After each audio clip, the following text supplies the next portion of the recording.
നെല്ലിങ്ങോട് ദിവ്യകാരുണ്യ ദേവാലയം ആശീർവാദത്തിന് ഒരുങ്ങി. ദേവാലയത്തിന്റെ വിശേഷങ്ങളിലേക്ക് സഞ്ചരിക്കുകയാണ് ഈ വീഡിയോ.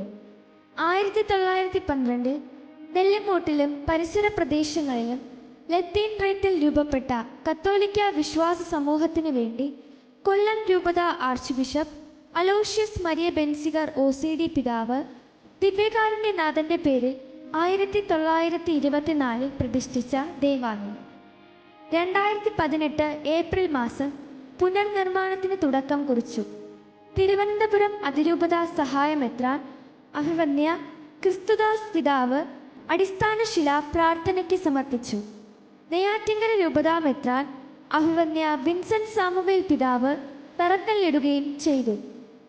ഈ ദേവാലയം രൂപകൽപ്പന ചെയ്തിട്ടുള്ളത് പാശ്ചാത്യ പൗരസ്ത്യ കലാരൂപങ്ങളുടെ സങ്കലന ശില്പഭംഗിയോടെയാണ്. 13.5 മീറ്റർ ആഴത്തിൽ ഫൈലിംഗ് ചെയ്താണ് ഈ ദേവാലയം പണിതുയർത്തിയിരിക്കുന്നത്. ചുവരുകൾ പൂർണ്ണമായും ചുടുകല്ല് ഉപയോഗിച്ച് കെട്ടിയിരിക്കുന്നു. ദേവാലയത്തിലേക്ക് പ്രവേശിക്കുവാൻ വിസ്തൃതിയിലുള്ള പടികൾക്ക് പുറമെ 2 വശങ്ങളിലും ഏത് പ്രായക്കാർക്കും നടക്കുവാൻ കഴിയുന്ന വിധത്തിൽ റാമ്പുകൾ ഉണ്ട്. ദേവാലയത്തിന് മുൻവശത്തായി റഫായേൽ, മിഖായേൽ, ഗബ്രിയേൽ തുടങ്ങിയ മാലാഖമാരുടെ സ്വരൂപങ്ങൾ.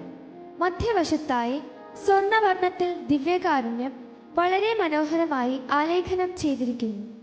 മുൻവശത്തായി ഗ്ലാസുകളിൽ Francis Xavier, saint Thomas, Mother Teresa, Alphonsamma തുടങ്ങിയ വിശുദ്ധരുടെ മനോഹരമായ ചിത്രങ്ങൾ പതിപ്പിച്ചിരിക്കുന്നു. ദേവാലയത്തിന് വലതുവശത്തായി സ്വർണ്ണവർണ്ണത്തിലുള്ള കൊടിമരം സ്ഥാപിച്ചിരിക്കുന്നു. പ്രവേശന കവാടത്തിന് മുകളിൽ ഗ്ലാസിൽ ദിവ്യകാരുണ്യം ആലേഖനം ചെയ്തിരിക്കുന്നു. ജനലുകളും വാതിലുകളും നയനമനോഹരമായ കൊത്തുപണികൾ കൊണ്ട് വിസ്മയം തീർക്കുന്നതാണ്. തേക്കിൻ തടി ഉപയോഗിച്ചാണ് ഇവ നിർമ്മിച്ചിരിക്കുന്നത്. ഓരോ ജനൽ ഗ്ലാസിലും ജപമാല രഹസ്യം ഭക്തിസാന്ദ്രമായി ചിത്രീകരിച്ചിരിക്കുന്നു. അൾത്താരയുടെ മുകൾ ഭാഗത്ത് 3 ആർച്ചുകളിൽ നിർമ്മിച്ചിരിക്കുന്ന ഡോം വിസ്മയ കാഴ്ചകൾ ഒരുക്കുന്നു. ഡോമിന് ദേവാലയത്തിന്റെ ഉൾഭാഗത്ത് നിന്ന് 110 അടി പൊക്കമുണ്ട്. അതിനു മുകളിൽ 12 അടി ഉയരത്തിൽ കുരിശും സ്ഥാപിച്ചിട്ടുണ്ട്. ഡോമിനുള്ളിൽ വിശുദ്ധന്മാരുടെ ചിത്രങ്ങളും ബൈബിളിലെ സംഭവങ്ങളും ഉൾക്കൊള്ളിച്ച് മനോഹരമായി ചിത്രീകരിച്ചിരിക്കുന്നു. പരിശുദ്ധ കന്യകാമറിയത്തിന്റെ മാതാപിതാക്കളായ വിശുദ്ധ അന്നയുടെയും വിശുദ്ധ ജോവാക്കിമിന്റെയും ചിത്രങ്ങളും വിശുദ്ധ മിഖായേൽ, വിശുദ്ധ യോഹന്നാൻ എന്നിവരുടെ ചിത്രങ്ങളും മനോഹരമായി പതിപ്പിച്ചിരിക്കുന്നു. അൾത്താര ദൃശ്യങ്ങൾ ഒരു വിശ്വാസിക്ക് ഭക്തിയും പ്രാർത്ഥനാ ചൈതന്യവും ഉളവാക്കുന്നു. അൾത്താരയുടെ മധ്യഭാഗത്ത് ക്രൂശിത രൂപം, മുകളിലായി പിതാവായ ദൈവത്തിന്റെ ചിത്രം, താഴെ വെളിപാടിലെ വിജയശ്രീ ലാളിതനായ കുഞ്ഞാടിന്റെ ചിത്രം.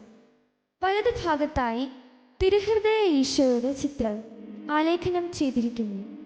ഇടതു ഭാഗത്ത് ദൈവം മനുഷ്യനായി പിറന്നത് ഓർമ്മ ഉണർത്തുന്ന ഉണ്ണീശോയുടെ ചിത്രം. വലതു ഭാഗത്തായി ദൈവത്തിന് ആദ്യമായി അപ്പവും വീഞ്ഞും സമർപ്പിച്ച പുരോഹിതൻ, ബൈബിളിലെ ആദ്യത്തെ പുരോഹിതനുമായ മെൽക്കിസദക്കിന്റെ ചിത്രവും ആലേഖനം ചെയ്തിരിക്കുന്നു. ഇടതു ഭാഗത്തായി വിശ്വാസികളുടെ പിതാവായ അബ്രഹാം ഇസഹാക്കിനെ ബലിയർപ്പിക്കുവാൻ കൊണ്ടുപോകുന്ന ചിത്രം. വലതു ഭാഗത്തായി വിശുദ്ധ ഗ്രന്ഥം വായിക്കുന്നതിനും പഠിക്കുന്നതിനും നമ്മെ സജ്ജരാക്കുന്നതിനായി സങ്കീർത്തനം പഠിക്കുന്ന ഈശോയുടെ ചിത്രം ആലേഖനം ചെയ്തിരിക്കുന്നു. അൾത്താരയുടെ ഇരുവശങ്ങളിലായി യൗസേ പിതാവിൻ്റെയും പരിശുദ്ധ മറിയത്തിൻ്റെയും രൂപങ്ങൾ, ഈശോയുടെ സ്നാനത്തെ പ്രതിനിധീകരിക്കുന്ന സ്നാപക യോഹന്നാന്റെ രൂപവും സ്ഥാപിച്ചിരിക്കുന്നു. ബാൽക്കണിയിൽ പ്രവേശിച്ചാൽ ദേവാലയത്തിന്റെ 4 വശങ്ങളിലും സഞ്ചരിക്കാവുന്ന വിധത്തിൽ നടപ്പാത. പുറകുവശത്തായി എമ്മാവൂസ് യാത്രയുടെ ഓർമ്മ ജനിപ്പിക്കുന്നതിനായി എമ്മാവൂസിലെ ശിഷ്യന്മാർക്ക് യേശു അപ്പം മുറിച്ചു കൊടുക്കുന്ന ദൃശ്യം ആലേഖനം ചെയ്തിരിക്കുന്നു. 100-ലധികം പടവുകൾ പിന്നിട്ടാൽ ദേവാലയത്തിന് മുകൾ നിലകളിലേക്ക് പ്രവേശിക്കാവുന്നതാണ്.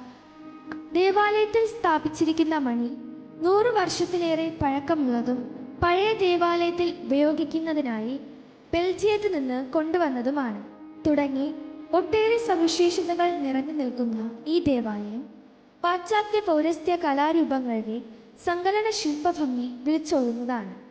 ദിവ്യകാരുണ്യനാഥന്റെ നാമത്തിൽ സ്ഥാപിതമായ ഈ ദേവാലയം കൂദാശവൽക്കരിക്കുമ്പോൾ ഒരു നാടിൻ്റെ മുഴുവൻ സ്വപ്നമാണ് യാഥാർത്ഥ്യമാകുന്നത്. നെല്ലിമൂട് ദിവ്യകാരുണ്യ ദേവാലയം